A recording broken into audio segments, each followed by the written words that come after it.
Então, muito boa noite. Eu acabei de perder meu óculos. Muito boa noite. Deixa eu ver quem está aqui. A Silvia, a Fernanda, a Temícia pela primeira vez, Cris pela primeira vez, Cristiane pela primeira vez. Seja bem-vinda, Cristiane. Seja muito bem-vinda, querida. Vocês estão me escutando direito, gente? Obrigada, boa noite. Ah, de nada. Estão escutando, né? Que bom. Então, ó, deixa eu dizer aqui, é assim mesmo, tem pouca gente ali. Tem, por quê? Porque quem vem aí me acompanhando sabe que desde dezembro eu estou parada, que eu sofri um pequeno acidente, eu fraturei a coluna, e eu tive que passar quase 2 meses literalmente deitada. Então, eu estou voltando agora, né? Voltando agora para a ativa. Então, vou começar todos aqueles movimentos que eu faço de lives regularmente, de laboratório sistêmico, de leitura do livro, toda quarta-feira. Combinado, gente? Então, a partir de hoje, toda quarta, aqui, uma quarta é laboratório sistêmico. O que é o laboratório sistêmico, gente? É a prática das constelações familiares do método baralho sistêmico.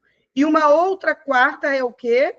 São os estudos dos livros de Bert Hellinger, certo? A gente está estudando, no momento, a simetria oculta do amor, ok? Então, eu quero dizer para vocês que hoje está sendo um dia bem especial, assim, para mim, bem especial mesmo, porque é o dia que tipo, o meu menino nasceu, sabe, gente? Sim, é o dia que eu recebi meu livro mesmo, toquei no meu menino, sabe? Nos braços, como diz, né? Deixa eu ver aqui uma fazer. Ai, cadê? Chega.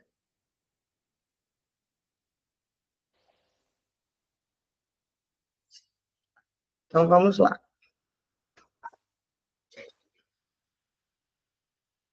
Acho que aqui vai ser melhor.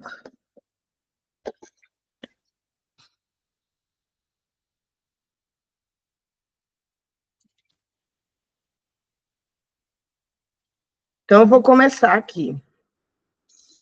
Então, hoje, vamos dizer que quando a gente escreve um livro, quando realmente quando as pessoas dizem assim, né? É ter um filho, porque a gente gesta, né? Gesta o conteúdo dentro da gente, gesta aquela habilidade de escrever, de ver uma situação e aí depois meio que mergulhar nessa situação dentro de você, porque foi assim quando eu descrevi, né, no livro, gente, o meu livro, né, o Baralho Sistêmico, um método com bonecos para constelação familiar, eu coloco aqui 11 constelações. Então, assim, quando eu vivenciei com o paciente aquela constelação, e depois o relato, lógico que protegendo o nome desse paciente, é um movimento de gestar. Então, assim, hoje está sendo um dia bem especial para mim, porque marca eu ter recebido em mãos esse livro. Vocês não têm noção, a cheirinho de livro mesmo. Então, assim, vocês não têm noção a sensação que é, né? E lógico que a sensação maior também vai ser quando as pessoas começarem a ler e me derem um feedback desse conteúdo, porque eu trago no livro um percurso da minha história pessoal, porque vocês sabem que eu falo disso dentro das minhas aulas, então eu jogo para o livro também, eu coloco no livro também, materializou, né? A caminhada da dor e do amor, exatamente. Então, eu coloco nesse livro essa minha caminhada pessoal depois da minha separação. E aí eu começo, depois de separada, depois de 17 anos de relacionamento com um filho, eu coloco no livro, eu comecei a observar, depois que eu conheci as constelações, como eu estava, a minha vida estava simplesmente igual à vida da minha mãe. E eu falei, espera, né? Calma, vamos devagar, que eu já vi esse filme. Eu pensei, né? Eu já vi, rapaz, eu já vi esse filme. E então eu comecei a descortinar um processo de autoterapia e de busca de outras pessoas como terapeutas, na linha que eu acredito, que é uma linha holística, da sistêmica, né? Eu comecei a buscar e enveredar essa coincidência, vamos dizer assim, sabe, Silvia, Cristina, Gracinha aqui no Instagram, né? Eu comecei a buscar por que tamanha coincidência da minha vida com a vida da minha mãe. E eu falei, não é possível, né? Eu vi minha mãe com raiva da separação dela, eu escutei a vida toda ela dizer o que esse homem, como pai, não tinha feito, né? E ali eu comecei a percorrer. Lógico que quando eu falo que é igual, não é 100%, né? Porque eu sou uma outra pessoa, o pai do meu filho é uma outra pessoa, diferente do meu pai e eu diferente da minha mãe. Mas o modelo sistêmico estava se repetindo. E eu falei assim para mim, não, eu não vou ficar aqui. Eu não vou querer chegar numa determinada idade, assim como eu vi minha mãe, sem o fluxo do amor. E quando eu falo para vocês sem esse fluxo do amor, não necessariamente eu estou falando de relacionamentos amorosos, mas eu estou falando de um amor próprio, de um amor que a gente se encontra dentro de um campo de luz, de fluxo, de alegria e de maravilha com a gente mesmo. E aí eu falei, né? Então, eu vou rasgar minha alma, do jeito que eu faço com meus pacientes, eu fiz comigo mesma. E vocês sabem que a gente não leva ninguém aonde a gente não foi, né? Então, é por isso que quem me conhece como terapeuta da constelação familiar sabe que eu vou, sim, eu vou adentrar a alma. Eu não vou alisar a cabeça de ninguém, porque eu quero e eu tenho amor pelo que eu faço. Então, eu quero ver o meu paciente descortinar as dores da vida dele, assim como eu fiz também na minha vida. E aí, para isso, eu fui buscar o caminho dessas coincidências que estavam na minha vida com a vida da minha mãe. E uma das primeiras coisas, vocês vão ver isso no meu livro, né? Uma das primeiras coisas que eu fiz foi dizer: meu filho não vai ficar sem a pensão dele. Não vai. E eu encontrei anjos no meu caminho. Eu estou falando um pouco aqui para vocês entenderem o percurso teórico do meu livro. E eu encontrei anjos no meu caminho. Eu encontrei pessoas, né, que disseram: vem aqui, ó, vem aqui que eu vou te ajudar a você a se separar. E aí, né, fui lá e fiz esse movimento de trazer para a minha estrutura financeira essa pensão. Para mim, era algo extremamente importante, porque eu vi a minha mãe a vida inteira sem conseguir receber isso do meu pai. E, graças a Deus, deu tudo certo, porque também o pai de Pedro não fazia questão de não dar. Ele fez questão, mas eu precisava colocar isso juridicamente. E aí eu fui descortinando mais, as constelações foram me trazendo mais cura, me mostrando outras identificações do que eu chamo, né, do que a constelação chama de padrão de comportamento repetitivo. E é isso que eu quero falar aqui hoje com vocês, que nós, querendo ou não, a gente atua com alguns padrões de comportamento repetitivo, simplesmente pelo fato da gente dizer assim: mamãe, eu não vou deixar você sozinha na solidão, no sofrimento, na dor, sem conseguir bancar toda essa família. Eu fico com você. Só que nós, gente, nós somos pequenos perante os pais da gente. É só um amor infantil que olha e diz assim: para compensar o que você me deu de maior nessa vida, que é a própria vida, eu também me sacrifico por você.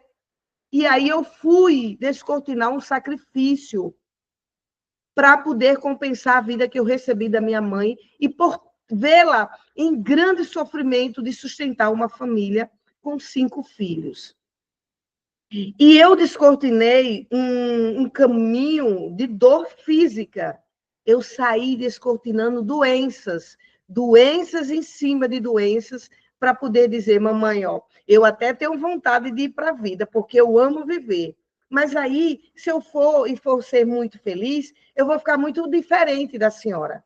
Então, a doença que eu atraía, muito criança, até meus 12 anos, eu atraí muitas doenças. Essas doenças me fez dizer assim, mãe, não fica triste, mãe, cuida de mim. E aí era o tempo e o momento que eu tinha para estar com a minha mãe. Então, quando eu me separei, que eu fui olhando todo esse movimento, eu falei assim, não, então é hora de curar. E as constelações que me ajudaram a desidentificar desse processo de desejar pertencer na dor sistêmica. E esse processo não é um processo fácil, porque é um processo de extremo amor da alma infantil, da nossa criança, de dizer, eu paro minha vida para poder ficar com você, honrando tudo que você fez por mim, a vida e o sacrifício em me sustentar. Então, quando eu fui abrindo todo esse campo através das constelações, eu observei que tinha algo em mim muito diferente da minha mãe, que era essa coragem de dizer para mim mesma que chega, aqui eu não vou mais fazer assim. Então, a minha mãe, ela simplesmente ela se doou, ela se entregou a esse movimento de corpo e alma. E mesmo sendo muito aguerrida, uma mulher muito forte, mas também atraiu muitas doenças para o corpo dela por conta desse movimento. Então, quando eu comecei a observar que isso se curava a partir do momento que eu me conectava com o amor que traz à luz a consciência, falei assim, não, então é esse amor que eu quero, tanto para mim quanto para todos da minha família. É esse amor que Bert Hellinger chama, se identificou, né, Gracinha? É assim mesmo a vida. Então, é esse amor que Bert Hellinger chama do amor da consciência maior de Deus, uma consciência de Deus. Então, não é fácil chegar nesse amor, naquilo que a gente diz assim, foi o que foi. Não tinha como ser diferente. Um pai ausente e uma mãe que, de alguma forma, se sacrifica por toda essa família. Então, não tinha como ser diferente. E esse amor da grande consciência, que Bert Hellinger chama, me levou para um movimento da Ordem das Ajudas.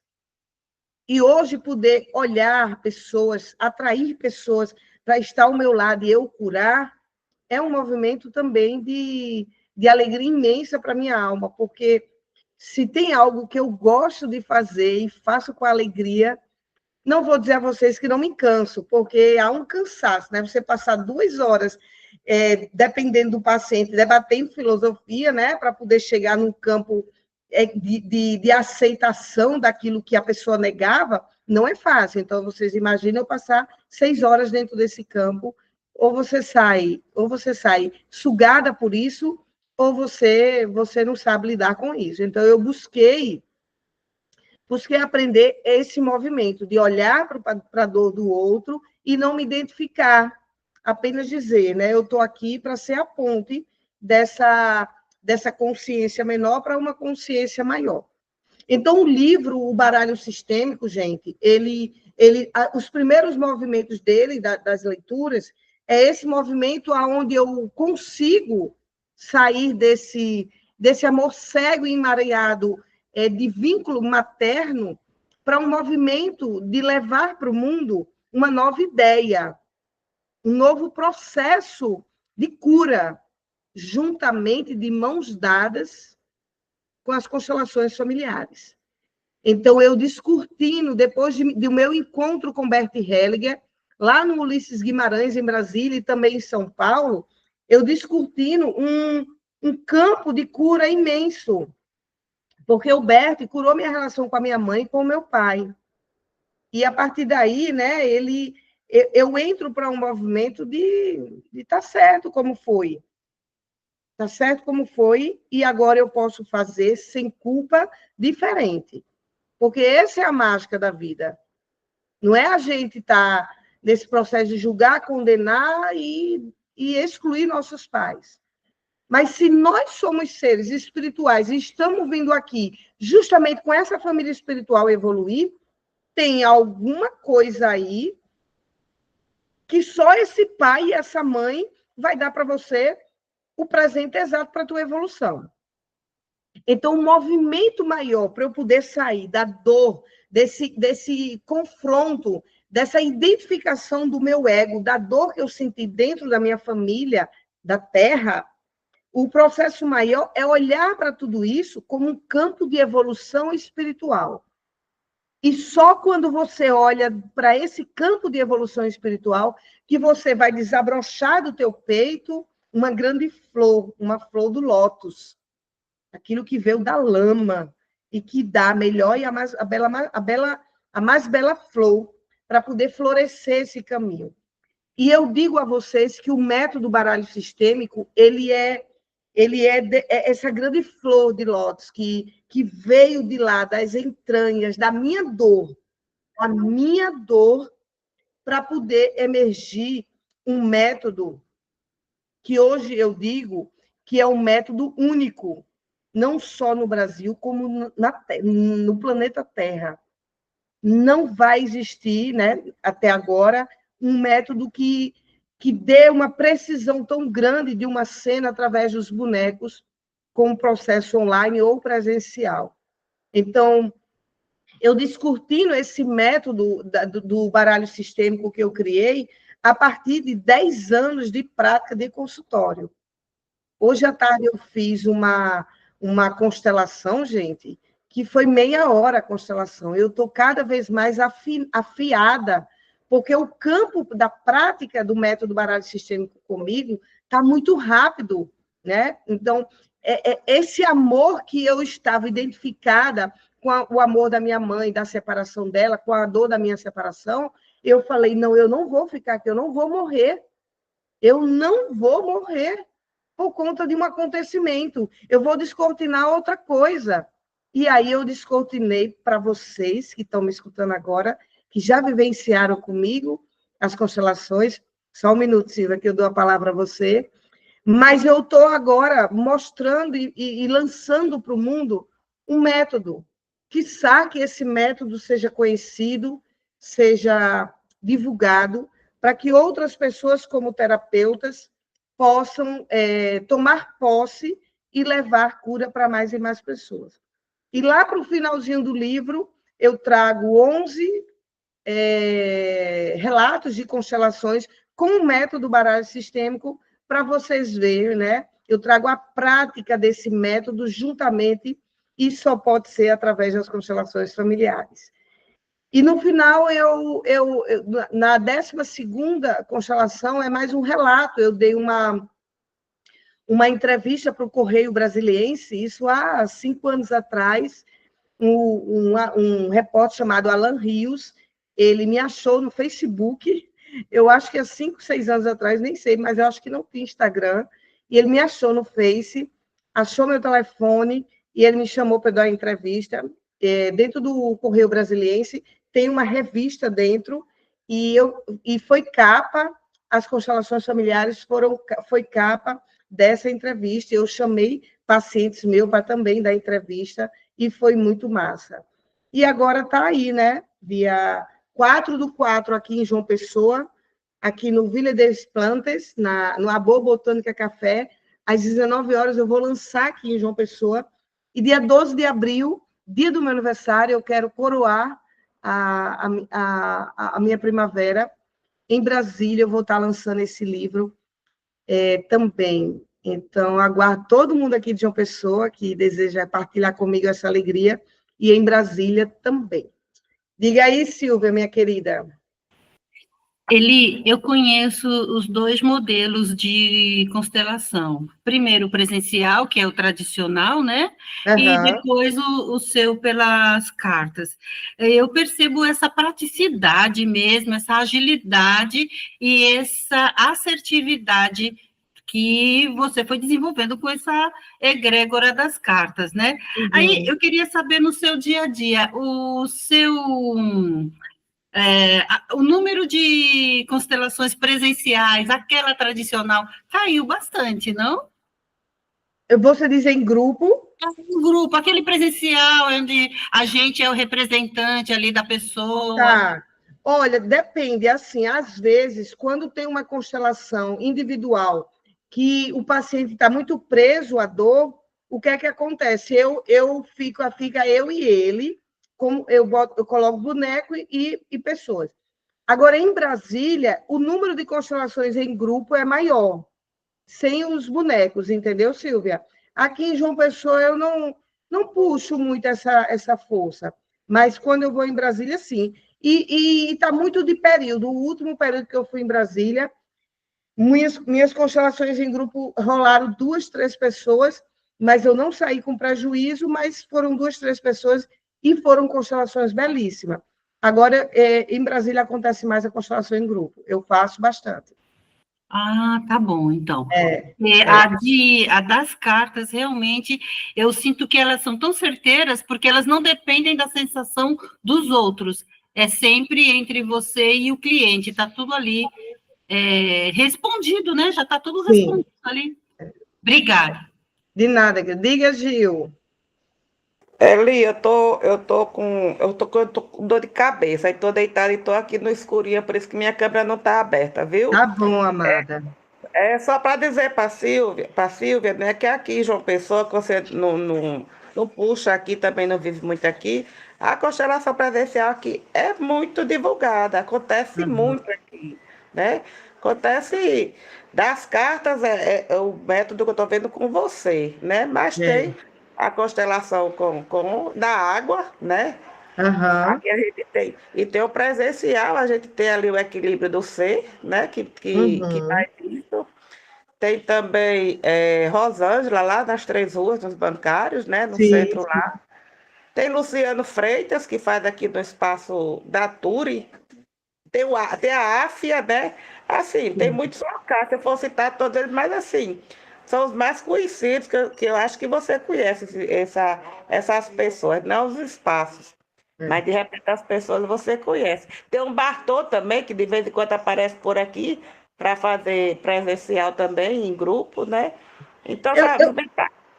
É é, somente assim, uma informação para Silvia, né? Para Silvia. tá. Ela Eu não acha que sei se Silvia perguntou se sou eu que faço, que caí um pouco. ela falou assim que achava que as constelações presenciais coletivas em grupo estavam diminuindo, em menor Não. número. Não, a minha pergunta foi específica para Ah, Elisângela, por isso que eu entendi porque isso. Ah, tá. eu achei que, como ela é tão desenvolta no baralho sistêmico e como ele é tão assertivo, se de repente, na rotina dela de atendimento, os grupos teriam diminuído um Ah, pouco, eu né? entendi assim. Eu entendi diferente, tá vendo? É questão de interpretação. É. Aqui caíram um pouco. Aí eu não entendi que fosse diretamente para você. Pensei que fosse assim, no geral, entendeu? Não, no geral, sem as constelações, o baralho sistêmico não funciona, gente. É Não, importante que eu diga isso, né? mas a questão assim, de ter diminuído a procura pelo Entendi. presencial e mais no online, assim, no individual, entendeu? Uhum. Sim, Outra essa é a entendi. minha participação, tá bom? Tá bom. Então, gente, a gente observar, né? Eu trouxe hoje para iniciar aqui nossa aula, eu trouxe essa questão do meu livro para vocês entenderem que um pouco do que eu vou falar hoje aqui sobre a simetria oculta do amor. Um terapeuta da constelação familiar, ele precisa ir entrando e limpando e se encontrando para que ele possa ser um campo de cura pronto para poder levar isso, né? Para poder saber ajudar, poder acolher e depois se permanecer em si. Porque o que eu observo que a maioria tem justamente essa dificuldade, né? Da gente permanecer em si. Então, quando a gente vai se tornar um terapeuta da constelação ou qualquer outro profissional que trabalhe com a cura humana, é importante a gente observar o quanto a gente já caminhou no nosso pessoal, né? Eu fico imaginando que daqui a um tempo, assim como na psicologia, a constelação deveria fazer esse campo prático, né?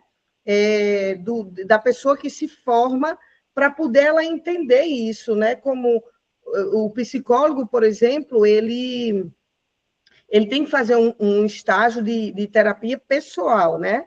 Mas eu entendo que o processo da gente é também um processo diário, porque ao mesmo tempo que você começa a estudar a filosofia das constelações, você começa a identificar, poxa, parece que isso é comigo, né? O que está sendo dito aqui, né? Então, assim, como é um campo extremamente filosófico, eu não sei se deve ter acontecido com vocês, e comigo aconteceu, a gente vai também se curando com aquilo que a gente aprende para poder passar para o outro, né? Entendem como eu estou dizendo? Então, na outra aula, para eu poder agora introduzir mesmo, continuar o tema, né? Na outra aula a gente falou de adoção, no livro A Simetria Oculta do Amor, a minha página é a 121, e nós falamos de adoção. Esse campo onde a mãe e o pai adotivos, eles têm que estar com uma alma pronta para receber essa criança e para, além dessa criança, receber a mãe e o pai dessa criança já incluso dentro dessa criança. Porque, como eu falei na outra aula, muitas pessoas que adotam, já adotam pelo vazio de dizer, eu não consegui ter um filho genético, da minha genética, né? E é importante a gente também passar, essa pessoa que vai adotar, passar por essa cura para que ele aceite, porque se ele não aceita aquele filho que é dele, é como uma dádiva que a vida deu, que uniu, que trouxe, mas que geneticamente tem um portal de vida. E esse portal de vida é a mãe e o pai genético, certo? Então, e o próximo assunto que a gente vai continuar é assim. Deixa eu ver aqui onde foi que eu parei. A criação dos filhos. Vamos falar um pouco disso, de que Bert Helling traz aqui. Aí ele diz assim, ó, uma pergunta que fizeram a ele no seminário. Em nossa clínica, trabalhamos com inúmeras famílias que têm problemas com os filhos.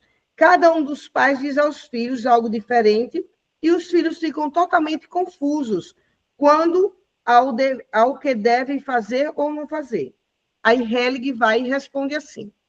Quando os pais enfrentam problemas na criação dos filhos, quase sempre isso se deve ao fato de não terem um sistema harmônico de valores, nem objetivos e prioridades. A solução, nesse caso, é elaborar de comum acordo um sistema no qual os valores de sua família de origem sejam equilibrados, equilibradamente representados. Esse sistema solidário é mais abrangente que qualquer dos dois sistemas originais. E, no certo sentido, ambos os parceiros precisam renunciar a certos valores da sua primeira família. É difícil porque um e o outro se sentem culpados em relação à família de origem. O que é que Bert Helling quis dizer com isso? Olha mesmo o que é que acontece quando as pessoas se casam, né? Quando nós nos casamos e temos um filho. Então, vamos dizer que Maria, ela faz assim. Ela já vem com uma consciência. Vocês sabem que nós temos 3 consciências, né? A consciência pessoal, a consciência sistêmica familiar e a consciência da totalidade suprema. Então, Maria, ela simplesmente, que ficou com mais ênfase a consciência sistêmica familiar. Por quê? Porque a consciência pessoal, ela aceita os ditames da consciência familiar por pura necessidade de sobrevivência, gente. Isso é lá na nossa infância.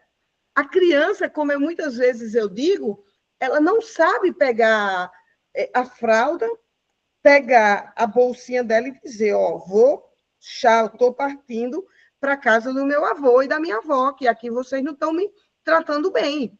A criança não vai conseguir fazer isso. Então, ela tem que, obrigatoriamente, respeitar os ditames da família. E quais são os ditames da família, né? É aquilo que a família pensa, que o pai e a mãe pensam. Ah, o pai pensa que ter 2 mulheres, para ele, é bom. E a mãe pensa que ficar submissa a isso tá bom, porque ela tem o que ela mais precisa, que é o sustento desse homem. Além disso ser uma crença, isso é uma situação econômica de vida, né? Então, assim, as mulheres que dizem assim, eu fiquei calada realmente, deixei meu marido me trair, elas não estão fazendo isso porque ela achou bonitinho, né? A gente tem que sair compreendendo todo mundo. Então, elas não acharam bonitinho, mas elas tiveram em uma situação que acharam que o melhor caminho era ter ficado calada naquela relação.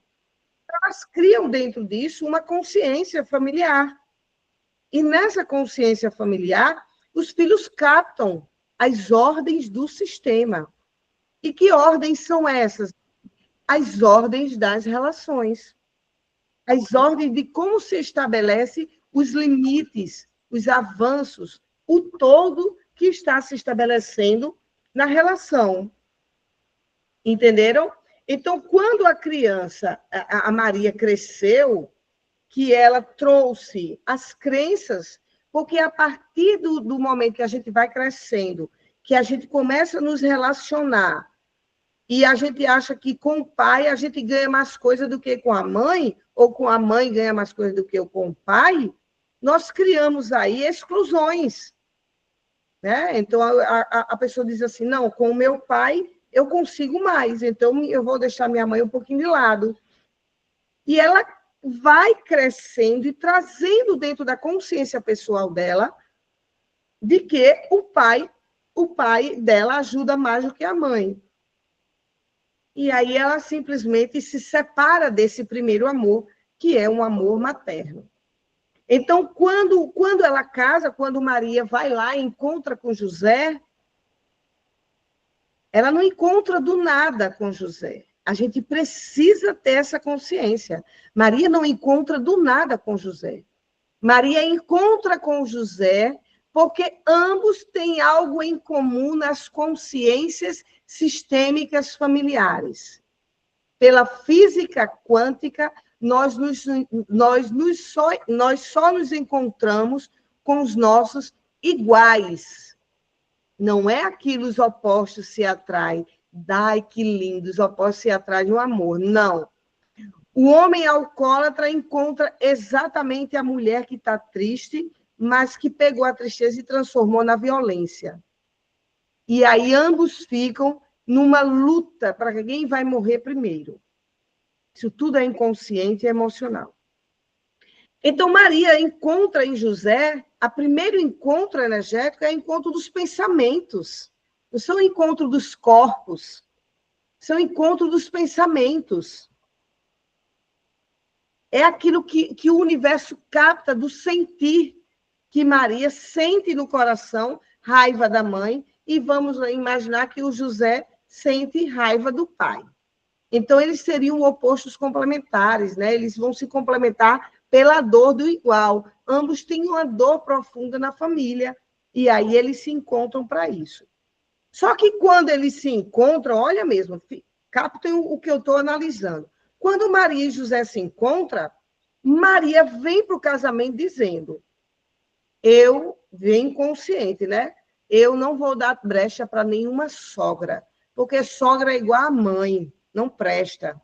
Ela já vem com as emoções e com os pensamentos. O que é isso ali? Eletromagnético. É física quântica. E o José já vem.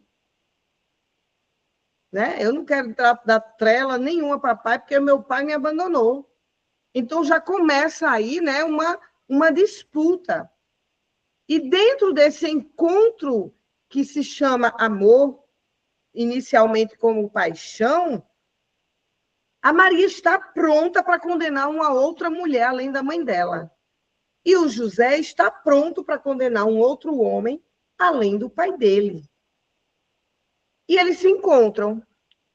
Então, quando um filho nasce, ele já nasce dentro dessa guerra, dentro dessa disputa, dentro desse parâmetro de consciência que cada um quer que prevaleça.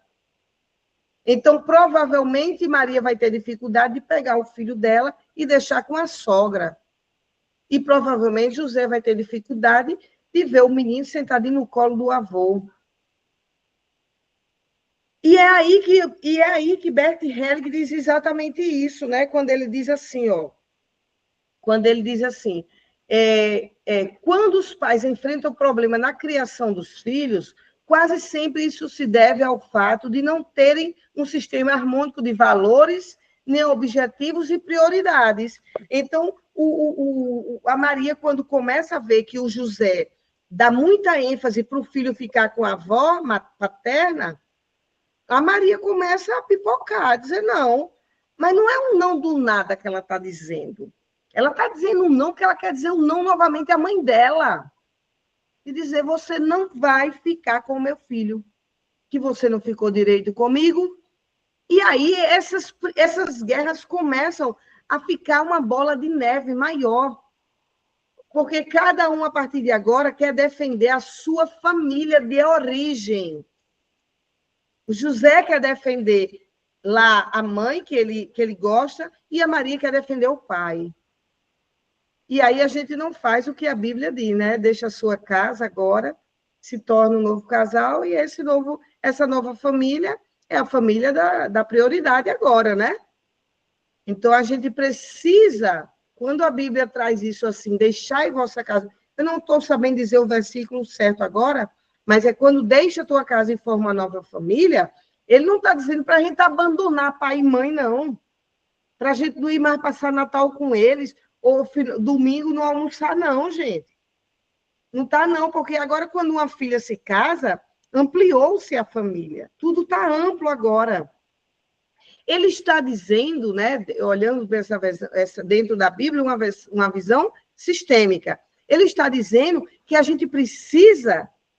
A Maria precisaria, quando fosse casar, ela precisa dizer, bom, então, aqui eu vou curar determinada coisa para poder, o que não é bom aqui da minha família, eu não vou levar para o meu casamento, nem para a minha família.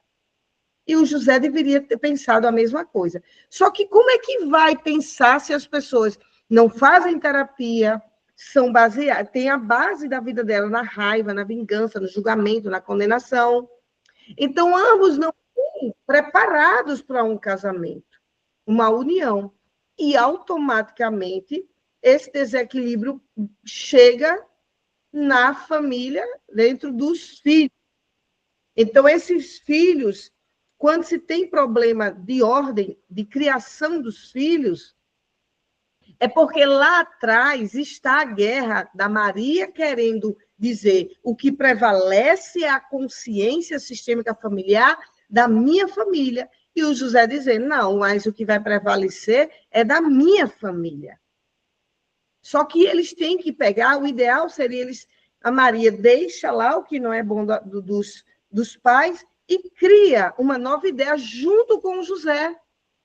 Porque a evolução só vai acontecer se a Maria disser, José, eu não me dou bem com a minha mãe. E ele, pois eu não me dou com o meu pai.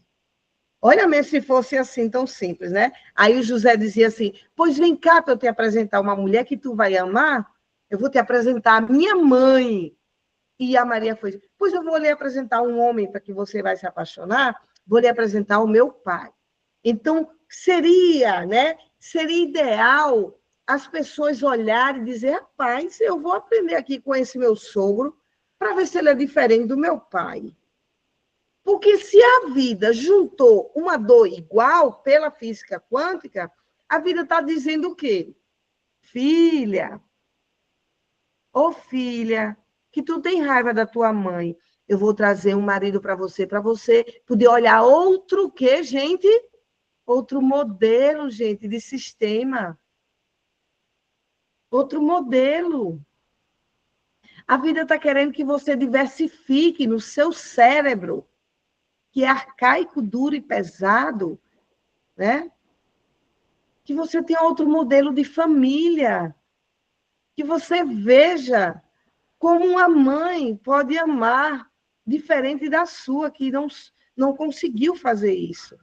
E como um pai pode ser a força da filha e dizer: filha, eu te abençoo com a minha força para você seguir. Se nós tivéssemos um pouco mais de filosofia dentro da gente, de enxergar as coisas, eu vou até dizer assim, uma brincadeira, pela visão do Bob Esponja, a gente iria ver o belo naquilo que está bem feio. Porque a gente iria dizer: rapaz, aqui é um novo modelo, eu vou fazer diferente. Porque só se pode evoluir se fizer diferente. Não vai ter como.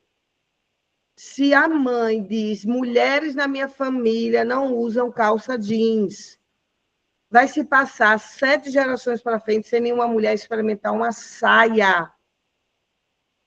Mas ela não quis usar calça jeans há 7 gerações atrás, porque ela tinha medo de ser abusada. Para ela fez sentido, deu proteção, deu segurança, ancorou o masculino no corpo dela. E nós podemos dizer: mãe, para mim não faz sentido, é tudo tão diferente da sua época. Para mim, fica bonito uma mulher de saia. Estou dando um exemplo, né, gente? Entenderam? Então, só aquele que burla as leis com um movimento do amor maior é que consegue fazer uma família evoluir, um sistema evoluir.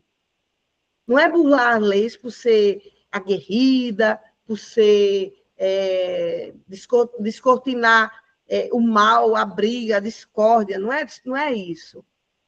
Eu vou romper uma lei que para mim não faz sentido. E a gente precisa romper isso com leveza.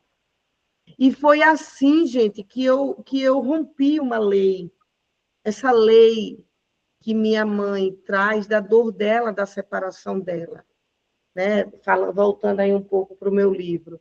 Né? Quem chegou depois, ó, meu filho hoje chegou, está nos meus braços. Mamãe muito agradecida por todo esse percurso de plantar, de gestar. Estou extremamente feliz por hoje estar aqui com o meu livro nos meus braços. Entenderam? Então, isso significa que a gente precisa ter a coragem de sermos diferentes. Mas para poder assumir uma força de ser diferente, a gente precisa sair do papel da vítima e da julgadora e da condenadora, né? Aquela que fica julgando, condenando, dizendo que não aceita essa mãe que abandonou, esse pai que foi ausente, essa mãe que foi perseguidora. Não estou dizendo que é fácil a dor, porque eu não estou aqui falando apenas de terceiro, eu estou falando da minha experiência. De uma mãe que olha e diz: essa menina é a cara daquele traste que me abandonou. Começou de lá. Mas, como autora da minha própria vida, depois que eu cresci, eu disse: caramba, mãe, só você para me dar couraça suficiente para eu poder ser a terapeuta que eu sou. Porque foram essas dores que calejaram coisas para eu poder ver todo santo dia nas sessões das quais eu abro para os meus pacientes. Como é que eu ia aguentar? Então, é nossa história que nos faz, que nos sustenta. Você precisa entender que ser coautora do teu processo de cura é você acreditar que tudo que aconteceu, exatamente tudo que aconteceu, foi o perfeito para a sua evolução. Doa quem doer, custe o que custar. Mas foi muita dor, Deli. Foi. Foi muita dor. Do jeito que foi. Do jeito que foi. E eu estou falando aqui de todos os casos que estão vindo na minha mente. Casos simples e casos complexos. Como, por exemplo, uma pessoa que eu atendi há pouco tempo e que ela me disse, né? Ela trouxe a carta do abusador no meu baralho sistêmico e, mais uma vez, eu tive a força de perguntar quem lhe abusou, porque eu confio nos meus arquétipos. E ela disse, o meu pai me abusou durante 10 anos.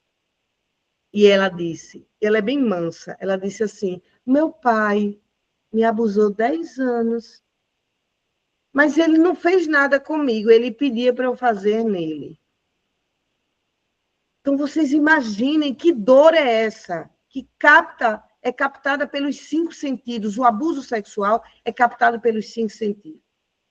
Mas a coragem de dizer, de alguma forma, né?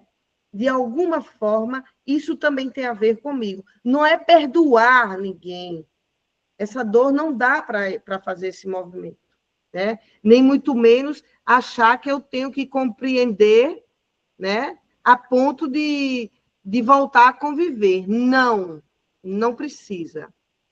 Quem é abusada, se não conseguir conviver, provavelmente não vai conseguir, não precisa. Mas a capacidade que a gente precisa ter é dizer, se isso aconteceu nesse teatro humano aqui na Terra, é porque também tem a ver com a minha espiritualidade, com o meu caminho de evolução, gente. Tem alguma coisa a ver comigo. Ou será que Deus seria ruim o suficiente para trazer para os filhos dele dores profundas, dilacerantes?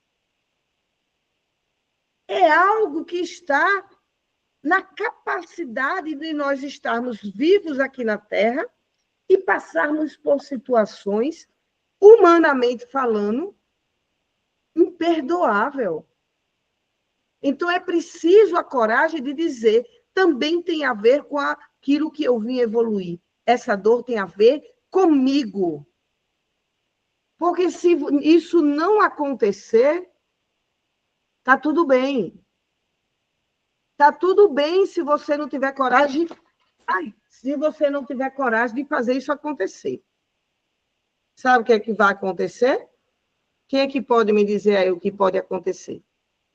Se você não tiver a coragem de olhar isso como você parte integrante, nós vamos permanecer na vítima.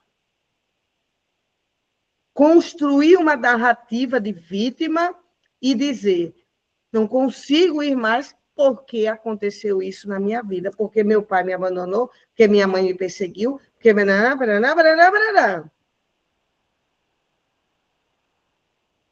Se somos humanos, é porque estamos por um período. Mas se somos espirituais como essência, é porque aqui na Terra a gente veio para evoluir. E tudo isso que acontece, de bom e de ruim, tem a ver com a tua caminhada espiritual, que é individual. Ou vocês acham que é do nada que uma mãe inclui, né? Inclui filhos e outros não. Não é?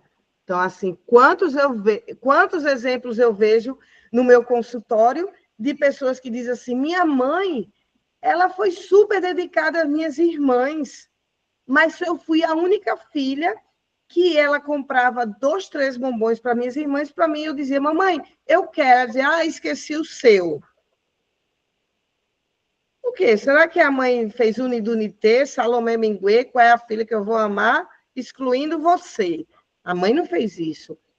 É uma relação de identificação espiritual. Tem um caminho. Tem um caminho porque você, de alguma forma, não foi incluída na sua família. Tem um caminho para você descortinar no teu espírito. E quando Bert Helling fala, né, sobre essa criação dos filhos estarem conturbadas por conta dessa vinda, né, de outros, das nossas consciências pessoal, lá de um sistema familiar, a gente querendo defender, é o que ele chama de levantar bandeira, né? Então, eu levanto a bandeira da minha mãe, e se meu marido quiser me aceitar, que me aceite. Que aceite a minha mãe. Porque a mulher tem esse poder de fazer muito esse movimento, né? De trazer o marido para ela, para como ela quer. Né? Então, isso é algo que a gente precisa entender. E não é à toa que os nossos filhos simplesmente se dão mal lá na frente. Tem algum movimento com você e com ele que está em desordem.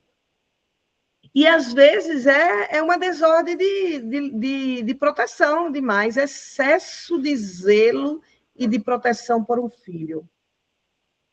Aquele filho que eu chamo, né, que todo mundo chama de mimado. É um mimadinho. Um mimadinho, ele vai se vingar dessa mãe ou desse pai.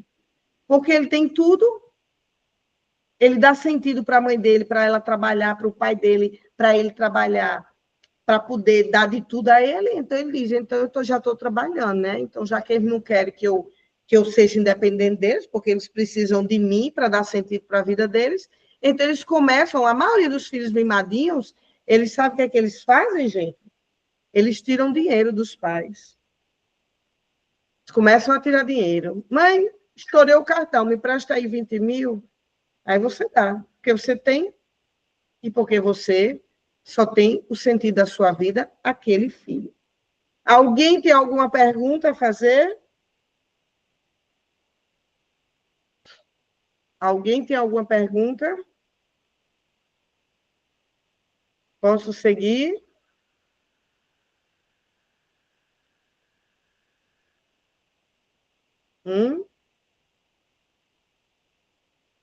Posso, né?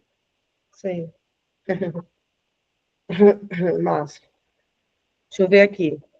A legitimidade. O Bert traz aqui. Tem mais alguma coisa aqui. Deixa eu ver. Ele diz assim, quando os pais se unem no sistema único de valores, olha mesmo o que ele diz. Deixa eu dar um negócio aqui.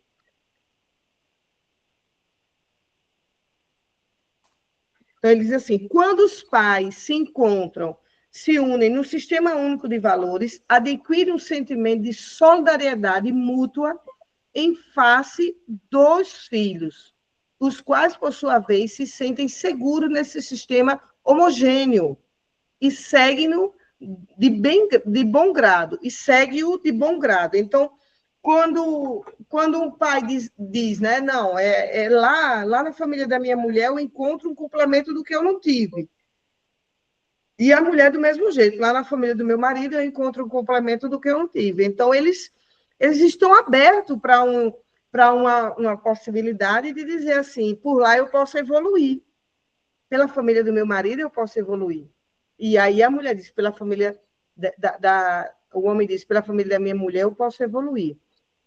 Mas isso precisa o quê, ali? Isso precisa a pessoa estar com o coração disposto para evoluir. Porque se ele não está, ele apenas vai levantar a bandeira, eu sou partido tal, do vermelho, eu sou partido do azul. Se ele está levantando a bandeira, eu sou da minha mãe, eu sou do meu pai, a coisa não vai estar homogênea. A coisa vai estar dilacerante. E o filho, ele vai ver essa disputa também, né? Deixa eu beber um pouquinho de água. Gente, não é falta de educação beber aqui, não, viu? É porque eu tenho que beber 1,5 litro ainda hoje. Aí eu não botei no copo. Desculpa aí. Vou parecendo aquela mundiça, né? Então, o que é que acontece? O filho, quando ele vê que eles estão em comum acordo de quê? Do melhor para todos. Do melhor para a mãe, para a família dela, do melhor para a minha família, do melhor para a nossa família que a gente se uniu, se juntou, e do melhor para o que nossos filhos podem ir além da gente. Olha mesmo, gente, quanto pensamento de soltura, não tem pensamento de amarra, de controle, é algo que vai, como é que é melhor para você? Ah, é melhor para você assim? Então pronto, vamos, né? Diga, Silvia. Eli, eu participei de cursos de noivos na Igreja Católica e eu Sim. fico pensando tanta coisa que poderia ser falado para esses casais, né? No noivado, para entrar no casamento com mais consciência, com mais inteligência emocional, né? É assim, tudo que eu venho a saber só agora, porque também eu não sabia, né? Eu fico imaginando como seria útil para esses casais novos saberem, né? E para as mães que estão grávidas, a educação sistêmica, como é que a gente pode criar nossos filhos com mais sabedoria, tanta coisa, né? Tanta coisa Sim. que deveria estar mais divulgado, né, Li? Mas aí sabe por que não divulga? Porque tem suas doutrinas religiosas, né? Tem outras intenções também, né, Silvia? Porque a sociedade é feita por grupos, né? O grupo que eles querem que a gente comungue da filosofia deles, entendeu? Certo. Aí por isso que muitas vezes não bate, né? Não bate.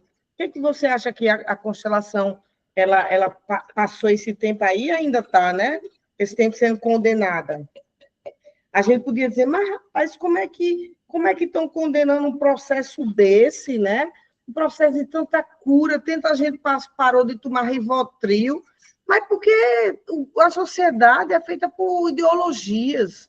Então, tem ideologia que tem que pensar assim, né? Assim, tem ideologia que diz, não, você está no pecado o tempo todo, e é Deus que tira teu pecado, e a única pessoa que pode tirar teu pecado é através do sacerdote. Então, isso é uma ideologia. Já uma outra camada da sociedade acredita, não tem pecado em você. Você é puro amor e pura luz, porque você é centelha divina. Inclusive, uma linha holística diz assim: na tua casa, você, fazendo meditação, você consegue atingir uma consciência ampla. Então, olha a diferença das ideologias, entende? Uma diz você é o pecado em pessoa, e a outra diz, não, você é a centelha de Deus. E Deus disse assim, ela também eu também sou nela. A própria física quântica, eu estou fazendo o curso do Amit, a própria física quântica vai levar a gente a entender que, biologicamente, o Amit faz isso, o curso dele, ele mostra que no meio da célula, gente, tem uma energia vital que ninguém explica, a capacidade da nossa energia vital. E aí, se a gente for para outros modelos de religiões ou de filosofia, como o Espiritismo, diz o quê? Não, é dentro da energia vital que Deus se comunica com você. Então, quem é a nossa energia vital? Deus na gente, Deus em nós. Então, assim, quando a gente vai ampliando a nossa consciência, a gente começa a ver que a gente não quer levar uma ideia de vida para todo mundo, porque não vai dar. Nem Jesus conseguiu fazer isso, né, gente? Ele foi crucificado justamente por conta disso, não foi? Não é, Silvia? Ele foi crucificado justamente por conta disso, porque ele queria levar para muita gente. Aí disseram assim: meu amigo, não vem para o lado de cá, não, porque aqui é outros impostos que mandam. Né? Estão entendendo o que eu estou falando, né? São outros impostos. Jesus estava conscientizando demais. E aí ele é freado, só que o freio dele foi forte. Jesus não morreu na cruz pela gente, não, gente. Jesus foi assassinado. Vocês já tinham pensado nisso? Mas é como você falou, colocam a culpa na gente, que a gente está sempre sendo culpado, né? A gente Não está é. sempre culpado. Dizem que ele morreu pelo nosso pecado. Não. Ele foi assassinado, mandaram matar ele, perseguiram ele e a família dele para matar. Igual como ainda hoje tem essa consciência de perseguições por muitas pessoas. Ainda reverbera, porque ainda não chegou no veredito final de quem é o culpado disso tudo. Quem é o responsável, né? Vamos chamar de culpado.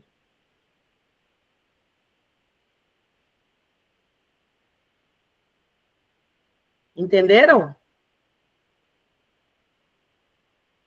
Então, a Iberto vai dizer, né, que só a gente, comungando de uma consciência aberta para a evolução, é que a gente vai amenizar a reverberação das dores dos nossos filhos. Por exemplo, a mulher que se separa, e eu vim lá da minha casa para cá onde eu estou, e eu fui dar uma resposta a uma paciente, que ela disse que estava, fiquei muito mexida com a constelação de hoje e tal, eu fui falar. E aí, quando eu falo, eu procuro falar com o melhor que eu tenho, né? E o rapaz falou, moça, a senhora é terapeuta? E eu, ai, meu Deus, mais uma consulta de graça, né? Aí eu disse, sim, sou. Ele fez, não, porque você falou de forma tão bonita que tocou aqui. Eu, sim, pois não, né? Porque eu não vou negar, né? Aí ele foi, contou a história do pai dele, da mãe, da raiva, de vai, de vem, né? Então, assim, então ali estava toda uma conjuntura instalada de um filho incomodado, de um filho se sentindo a par do pai, excluído pelo pai, por conta da briga dos pais, né? Por conta da briga do pai e da mãe. Entenderam? Então, sempre é esse movimento desses pais que não estão de comum acordo. Poxa, não deu certo aquele casamento, ou aquele cara me engravidou e disse que não ia assumir, mas aí se a mãe está colocada dentro de um processo, ela vai viver o luto dela da raiva, beleza. Mas se ela está colocada dentro de um processo para dizer assim, não, daqui tem que ser daqui para melhor, ela vai liberar isso. Ele disse que passou a vida toda escutando a mãe dele com raiva do pai, né? Então, assim, acaba os filhos sofrendo as consequências da separação. Entenderam, gente? Compreenderam? Beleza, então hoje a gente vai ficar por aqui para a gente ir chegando aos poucos nessa nova quarta-feira, e graças a Deus agora a gente está voltando. Então, agora, toda quarta-feira, eu peço desculpa, depois a Silvia até me lembrou, de fato, eu avisei muito tarde hoje, né? Mas aí agora, quando for quarta, eu já vou avisar, amanhã, a partir de amanhã, já vou mandar avisos para todos os grupos, que agora a gente volta com força, né? Vamos voltar primeiro na quarta, com o estudo do livro, para eu acelerar o estudo do livro. E aí, depois, quando eu estiver mais sossegada em Brasília, que agora está nessa coisa do lançamento do livro, depois do lançamento do livro lá em Brasília, aí a gente volta às origens da tabela do laboratório sistêmico e das práticas, que eu quero ver o pessoal da pós praticando esse método ainda. Combinado? Combinado ali. Que página que você parou? Deixa eu ver aqui. Na próxima, a gente vai falar sobre legalidade. É na página 125 da minha edição, mas, se eu não me engano, tem edição com o número 111, 112. O nome é legitimidade. Legitimidade 125 aqui. É ilegitimidade. Ilegitimidade, né? É. Tá, obrigada, Li. Nada, querida. Viu? Então, até quarta, se Deus assim permitir. Um abraço, gente. Boa noite. Boa noite, Já ia desligar, tem que fechar aqui a gravação.